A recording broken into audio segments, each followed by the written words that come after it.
কাকু জিন্দাবাদ মাই এই জিনিসটার জন্য ভালোবাসি ডিফারেন্ট ভূমিকা দেখছি কলিজা শান্তি করা খবর মানে দাবিটা হচ্ছে আর আমি চাই এই দাবিটা যেন শতভাগ সত্যি হয়। তবে কড়া ওয়ার্নিং তিনি বলেছেন কাছে এখন শুধু সারেন্ডার করার রাস্তাই খোলা আছে, আর কখনো মাথা তুলে দাঁড়াতে পারবে না, যার ফলে এখন নিজেদের বাঁচানোই তাদের জন্য মুশকিল হয়ে পড়েছে।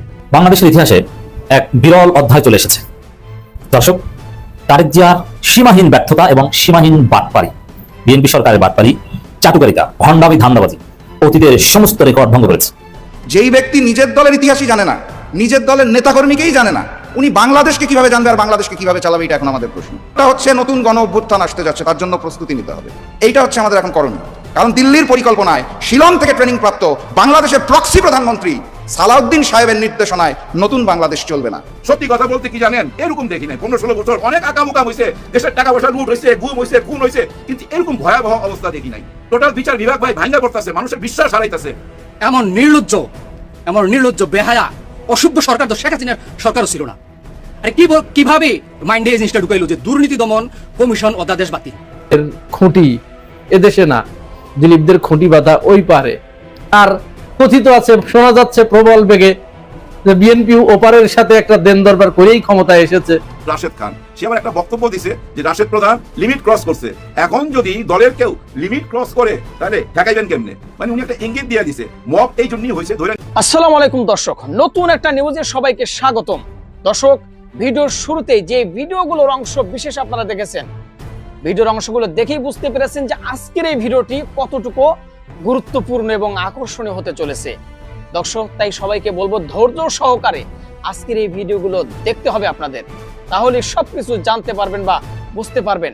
তো চলুন কথা না বাড়াই ভিডিওগুলো দেখে আসি। দাঁড়ান, যারা এখন পর্যন্ত আমাদের এই চ্যানেলটি সাবস্ক্রাইব করেন, প্রতিনিয়ত এ ধরনের গরম গরম খবরগুলো পেতে আমাদের চ্যানেলটি সাবস্ক্রাইব করে দিবেন। যারা করেছেন ধন্যবাদ। চলুন একটা লাইক দিয়ে বিস্তারিত সবগুলো ভিডিওর আলোচনাগুলো শুনে আসি। স্বাধীনতা এবং মত প্রকাশের অধিকারের জন্য 2024 সালের গণ অভ্যুত্থানে হাজারো ছাত্র জনতা নিজেদের বুকের তাজা রক্ত রাজপথে ঢেলে দিয়েছিল। সেই নতুন বাংলাদেশে কি আবারও পুরনো ফ্যাসিবাদের কালো ছায়া নেমে আসছে? একটি স্বৈরাচারী সরকারের পতন ঘটিয়ে সাধারণ মানুষ যে নতুন এবং মুক্ত বাংলাদেশের স্বপ্ন দেখেছিল, সেখানে কি শুধু একটি রাজনৈতিক সমালোচনার জেরে আবারও বিরোধী মতের নেতাদের জেলে ঢোকানোর ভয়ঙ্কর সংস্কৃতি শুরু হতে যাচ্ছে? দেশের রাজনীতিতে এখন এমনই এক দম বন্ধ করা এবং উত্তপ্ত পরিস্থিতি সৃষ্টি হয়েছে, যা পুরো জাতির সামনে একটি বিশাল প্রশ্নবোধক চিহ্ন হয়ে দিয়েছে। বাংলাদেশ জামায়াতে ইসলামীর নেতৃত্বে গঠিত 11 দলীয় জোটের অন্যতম শরিক দল জাতীয় গণতান্ত্রিক পার্টি বা জাগপার বর্তমান সভাপতি ও মুখপাত্র তরুণ রাজনীতিবিদ রাশেদ প্রধান কি সত্যি গ্রেফতার হতে যাচ্ছেন, নাকি এর পেছনে লুকিয়ে আছে রাজনৈতিক ক্ষমতার দম্ভ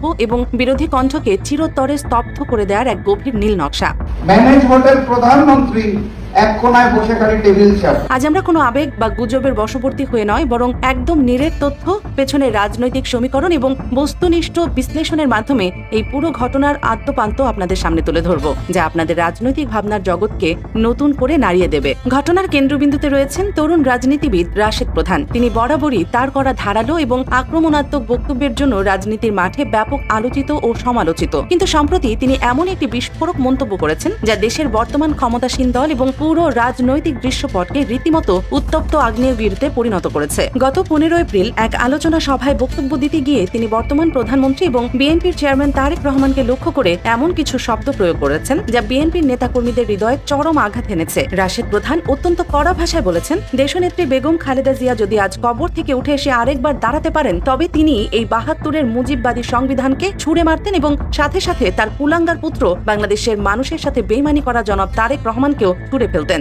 দেশনেত্রী বেগম খালেদা জিয়া যদি কবর থেকে উঠে এসে আরেকবার দাঁড়াতে পারে, উনি এই 72-এর মুজিববাদী সংবিধানকে ছুঁড়ে মারবেন, সাথে সাথে তার কুলাঙ্গার পুত্র বাংলাদেশের মানুষের সাথে বেইমানি করা জনাব তারেক রহমানকেও ছুঁড়ে ফেলবেন। শুধু এখানেই থেমে থাকেননি তিনি অত্যন্ত জোরালো ভাবে দাবি করেন যে দীর্ঘকাল লন্ডনে থাকার কারণে তারেক রহমান নিজের দলের শেকড়, ইতিহাস এবং মাঠ পর্যায়ের ত্যাগী নেতাকর্মীদের চেনেনি না। রাশেদ প্রধানের ভাষ্যমতে, যিনি নিজের দল বা নেতাকর্মীদের চেনেন না, এমন একজন লন্ডন ফেরত নেতার দ্বারা দেশের শাসনভার পরিচালনা করা সম্পূর্ণ সম্পূর্ণ অসম্ভব। তিনি বর্তমান নির্বাচন ব্যবস্থাকেও আওয়ামী লীগের মতো ফ্যাসিস্ট নির্বাচন বলে আখ্যায়িত করে তীব্র সমালোচনা করেন। এই কড়া বক্তব্য মুহূর্তের মধ্যেই সামাজিক যোগাযোগ মাধ্যম এবং রাজনৈতিক অঙ্গনে দাবানলের মতো ছড়িয়ে পড়ে। আর এর পরপরই তীব্র ক্ষোভে ফেটে পড়ে বিএনপি ও এর অঙ্গ সংগঠনগুলো। জাতীয়তাবাদী ছাত্রদল, যুবদল, স্বেচ্ছাসেবক দল এবং মহিলা দলের নেতাকর্মীরা রাশেদ প্রধানের বিরুদ্ধে রীতিমতো যুদ্ধ ঘোষণা করেছেন। তাদের দাবি, একজন জাতীয় নেতার বিরুদ্ধে, খোদ প্রধানমন্ত্রীর বিরুদ্ধে এ ধরনের কুরুচিপূর্ণ, অবমাননাকর এবং আপত্তিকর শব্দ প্রয়োগ কোনোভাবেই রাজনৈতিক শিষ্টাচারের অংশ হতে পারে না। ঝিনাইদহ 4 আসনে বিএনপির মনোনীত প্রার্থী ও সাবেক ছাত্রনেতা মোহাম্মদ রাশেদ খান সামাজিক যোগাযোগ মাধ্যমে কড়া প্রতিক্রিয়া জানিয়ে বলেছেন, রাশেদ প্রধান লিমিট ক্রস করে বক্তব্য দিচ্ছেন এবং প্রধানমন্ত্রীকে গালিগালাজ করছেন।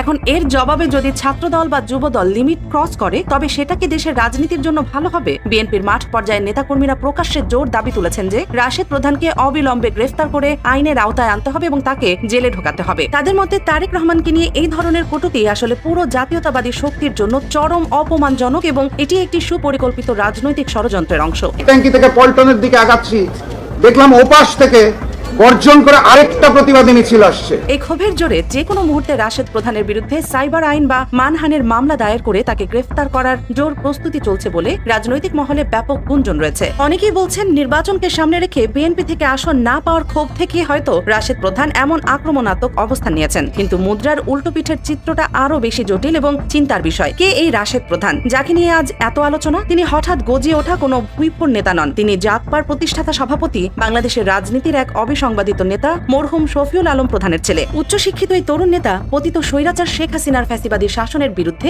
দীর্ঘ 17 বছর রাজপথে রক্তক্ষয়ী সংগ্রাম করেছেন। একটি দীর্ঘ সময় ধরে তার বাবা শফিউল আলম প্রধান বিএনপি নেতৃত্বাধীন 20 দলীয় জোটের অত্যন্ত বিশ্বস্ত ও গুরুত্বপূর্ণ শরিক ছিলেন। সেই ঐতিহাসিক মিত্রতার কথা ভুলে গিয়ে আজ তার ছেলেকে একটি রাজনৈতিক বক্তব্যের জন্য জেলে পাঠানোর দাবি তোলাকে চরম অকৃতজ্ঞতা শামিল বলে মনে করছেন জামায়াতে ইসলামীর নেতৃত্বাধীন 11 দলীয় জোট। বিএনপির এই গ্রেফতার ও মামলার হুমকির তীব্র বিরোধিতা করে 11 দলীয় জোটের নেতারা অত্যন্ত যৌক্তিক এবং পাল্টা আক্রমণাত্মক কিছু বিষয় দেশবাসীর সামনে নিয়ে এসেছেন। তারা বিষয়টিকে নিছকই একটি রাজনৈতিক সমালোচনা হিসেবে দেখছেন। তাদের মতে সামান্য একটি শব্দ প্রয়োগের মার প্যাচে বিষয়টিকে মামলা, গ্রেফতার বা পুলিশি হয়রানি পর্যন্ত নিয়ে যাওয়াটা কোনোভাবেই গণতান্ত্রিক আচরণের মধ্যে পড়ে না। তারা অত্যন্ত কড়া ভাষায় বিএনপির দ্বিমুখী নীতির মুখোশ উন্মোচন করে দিয়েছেন। 11 দলীয় জোটের নেতারা পাল্টা প্রশ্ন ছুড়ে দিয়েছেন যে তারেক রহমানকে কুলাঙ্গার বলায় যদি রাশেদ প্রধানকে গ্রেফতার হতে হয়, তবে জামায়াতে ইসলামীর আমির ডাক্তার শফিকুর রহমানকে নিয়ে বিএনপির মদপুষ্ট নেতারা যে নোংরা ও কুৎসিত বক্তব্য দিয়েছেন তার বিচার করবে কে? তারা সুস্পষ্ট প্রমাণ সহ তুলে ধরেছেন যে ছাত্রদল এবং বিএনপির অনেক নেতা জামায়াত আমিরকে প্রকাশ্যে অত্যন্ত কুরুচিপূর্ণ ভাষায় আক্রমণ করেছেন। একজন প্রবীণ এবং শীর্ষ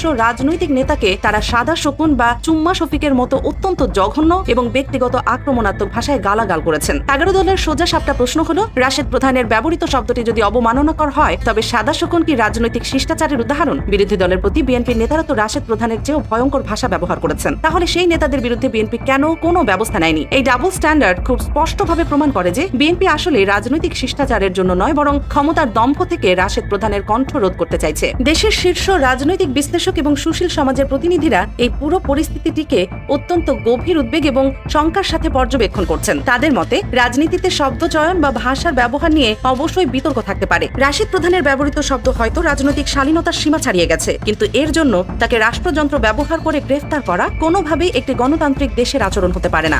এটা কি ছাত্রলীগ না যুবলীগ না কে হামলা করতে আসছে?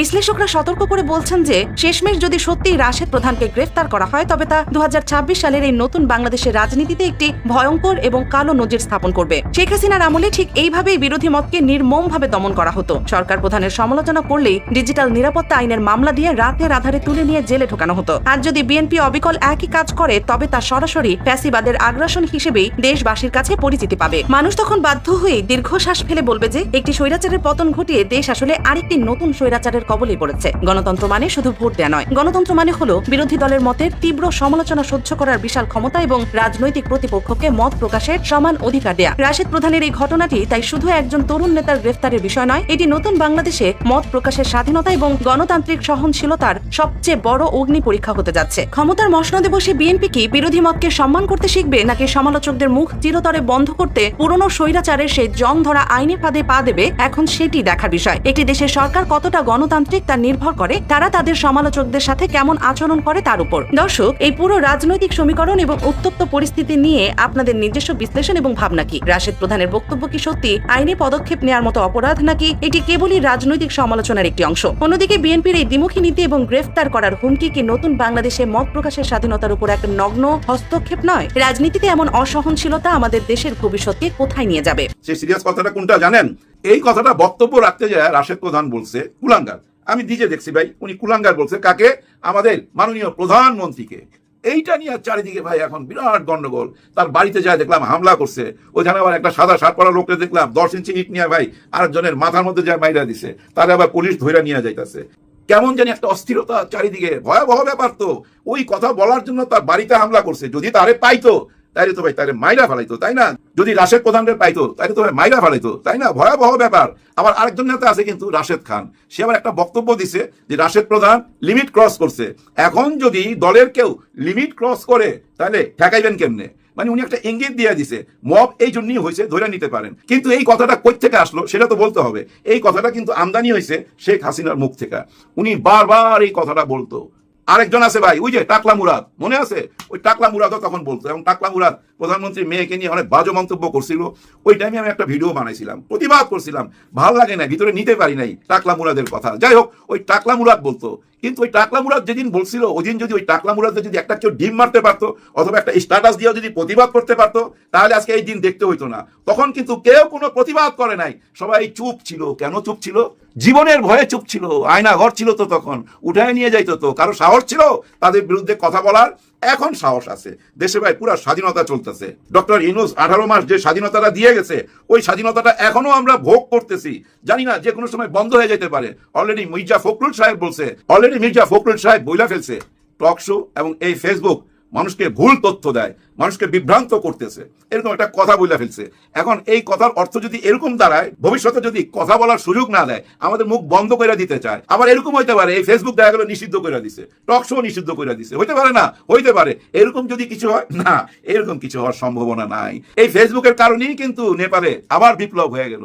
ওই যে গত রানিং সরকার যেটা ছিল, ও কিন্তু এই ফেসবুক বন্ধ করে দিয়েছিল। যেদিন বন্ধ করছে ওর পরের দিনই ছাত্ররা রাস্তায় নামছে।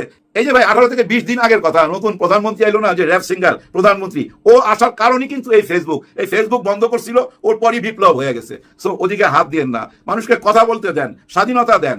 এখন প্রশ্ন হচ্ছে স্বাধীনতা মানে কতটুকু স্বাধীনতা ভোগ করব, কতটুকু বলতে পারবো, কি বলতে পারবো আর কি বলতে পারবো না। এই সেন্সর কিভাবে করবেন? এই সেন্সর বোর্ড কোথায় বসাবেন? কেমনে মুখ বন্ধ করবেন? মানুষ দেশের থেকে বলবে, দেশের বাইরে থেকে বলবে। এগুলো হজম করতে হবে, সহ্য করতে হবে। এর নামই তো ভাই গণতন্ত্র, এর নামই গণতন্ত্র। তবে একটা কাজ করতে পারেন, বর্তমান যে সংবিধান আছে এই সংবিধান অনুযায়ী কিন্তু ওই প্রধানকে, রাশেদ প্রধানকে আপনারা অ্যারেস্ট করতে পারেন। কারণ বর্তমান সংবিধানে আছে ভাই, রাজ পরিবারকে নিয়ে কোনো কথা বলা যাবে না, মানে শেখ পরিবারকে নিয়ে কোনো কথা বলা যাবে না। ওই রাজ পরিবারের মধ্যে বর্তমান প্রধানমন্ত্রীর পরিবারটা যদি ঢুকায় দেন আর আইনটা যদি চালু করে দেন, তাহলে তো রাশেদ প্রধানকে অ্যারেস্ট করা যায়। এই যে আমি কথা বলতেছি, আমাকেও রাত্রে উঠায় নিয়ে যেতে পারবেন, ওই আইনটা চালু করে দিলেই হয়। কিন্তু আইন কি চালু করতে পারবেন? না, করতে পারবেন না। আপনার দলের লোকের কারণেই করতে পারবেন না। আপনারা এখন যা কিছু করতেছেন আপনার দলের লোকজনই মাইনা নিতে পারতেছে না। অনেককেই পদত্যাগ করতে দেখতেছি, একজন ছাত্র নেতাকে পদত্যাগ করতে দেখলাম, এর আগেও দেখছি, আবার দেখলাম এনসিপিতে এসে অনেকেই যোগ দিতেছে। কারণ কি জানেন? ওনারা যে পদত্যাগ করলেন এর কারণ কি দেখাইছে? ওই জুলাই সনদ। জুলাইকে আপনারা মাইনা নিতেছেন না, এটা ওনারাও মাইনা নিতে পারতেছে না। কিভাবে মাইনা নিবে? কেউ মাইনা নিবে না। জুলাইকে কোনো কারণেই মুছতে পারবেন না। যত অ্যাঙ্গেলই ফায়ার করেন না কেন, ব্যাক ফায়ার হয়ে আসবে। তো দেখেন এই যে রাশেদ প্রধানকে যেভাবে সমালোচনা করা হইলো, যেভাবে তার বাড়ির উপরে যে হামলা করা হইলো, এতে কি দাঁড়াইলো জানেন? রাশেদ প্রধান সবাই কাছে পপুলার হয়ে গেল। তো অনেকেই চিনত না, এখন চিনতেছে, সবাই কথা বলতেছে। এই যে আমি কথা বলতেছি, এই পপুলারিটি পাওয়ার জন্য তাকে 100 কোটি টাকা খরচ করতে হইতো 2 দিনে। 100 কোটি টাকা খরচ করলে তাহলে হয়তো এরকম পপুলারিটি পাইতো, যেটা বিনা পয়সা পাওয়া গেল। এটা হলো কেন? এই মোবাইল সাংবাদিকদের কারণে। বর্তমানে ভাই ওই যে চ্যানেলের সাংবাদিক, ওই যে পত্রিকার সাংবাদিক, এদের অপেক্ষায় কেউ থাকে না। সবাই অপেক্ষা করে এই মোবাইল সাংবাদিকদের জন্য। হ্যাঁ, এই মোবাইল সাংবাদিকরা কখন কি আপলোড করতেছে ওইটার অপেক্ষা করে। একটু আগে দেখলাম মাওয়াতে একজন ইমাম সাহেবের মেয়েকে উঠায় নিয়ে গেছে, বাড়ির তালা ভাঙ্গা চিৎকার করতেছে, কেউ বাঁচাইতে আসে নাই, কারণ তাদের হাতে মাল ছিল, বুঝছেন? তালা ভাঙ্গা ভিতর থেকে ওনার যুবতী মেয়েকে উঠায় নিয়ে চলে গেছে, পুলিশের কাছে গেছে, জিডি করছে, আইনের আশ্রয় নিছে, 24 ঘন্টা পার হয়ে গেছে। কেউ তো কোনো খবর দিতে পারলো না এই পর্যন্ত। একটু আগে দেখলাম অনলাইনে এসে ইমাম সাহেব কান্নাকাটি করতেছে নিজের মেয়ের জন্য। বুঝেন কেমন লাগে? আমার মেয়েটারে আমার সামনে দিয়ে উঠায় নিয়ে চলে গেছে। গণতান্ত্রিক সরকার এখন বর্তমানে নির্বাচন করে ওরা ক্ষমতায় আসছে, ওই আমলে এসব মাইনা নেওয়া যায়? সত্যি কথা বলতে কি জানেন, এরকম দেখি নাই। 15-16 বছর অনেক আকামুকাম হয়েছে, দেশের টাকা পয়সা লুট হয়েছে, গুম হয়েছে, খুন হয়েছে, কিন্তু এরকম ভয়াবহ অবস্থা দেখি নাই। টোটাল বিচার বিভাগ ভাই ভাঙ্গা পড়তেছে, মানুষের বিশ্বাস হারাইতেছে। কেন হারাইতেছে? এই যে শিরিন শারমিনকে ধরলো, 2-5 দিন পর আবার ছাইরা দিল। এইসব নাটক কি মানুষ বুঝে না? মানুষ কি বুঝতেছে না? ছায়া সরকার ডিপ স্টেট পিছন থেকে সব গুটি নাড়তেছে, নাটাই সুতা তাদের হাতে, ঘুড়ি উড়াইতেছে আকাশে। আমরা ওই ঘুড়ির দিকে তাকায় রয়েছি, বিভিন্ন রকম বিভিন্ন কালারের ঘুড়ি, কিন্তু নাটাই সুতা কিন্তু ওই ডিপ স্টেটের হাতে। ডিপ স্টেট কি চাইতেছে জানেন? একটা গুড আওয়ামী লীগ আসুক। ওই যে সাবের চৌধুরীরে অ্যারেস্ট করছিল, কোনো রিমাইন্ড না, সকালে অ্যারেস্ট করছে, বিকালে ছাইরা দিছে। এদের দ্বারা একটা গুড আওয়ামী লীগ আনতে চায় ডিপ স্টেট, কিন্তু শেখ হাসিনা মোটেও রাজি হবে না, কোনোদিনই রাজি হবে না।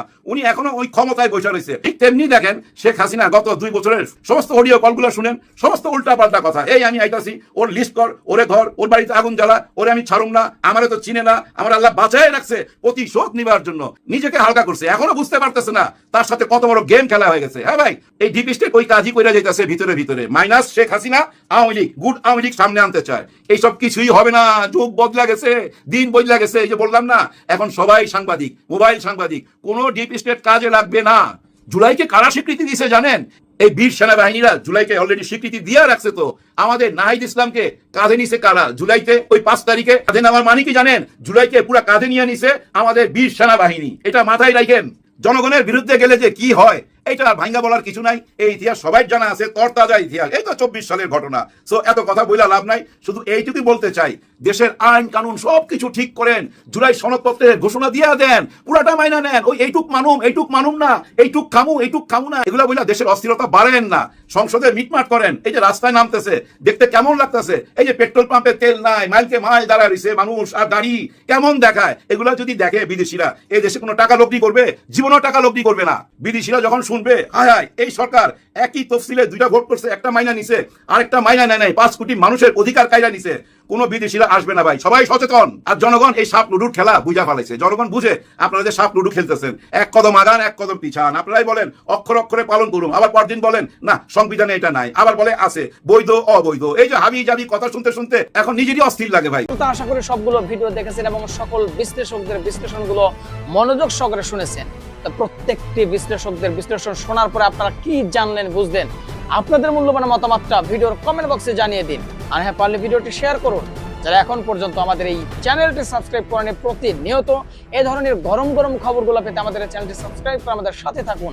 ইতিমধ্যে যারা অলরেডি সাবস্ক্রাইব করে দিয়েছেন সবাইকে অসংখ্য ধন্যবাদ জানিয়ে ভিডিওটি শেষ করছি। ভালো থাকবেন সবাই। আল্লাহ হাফেজ।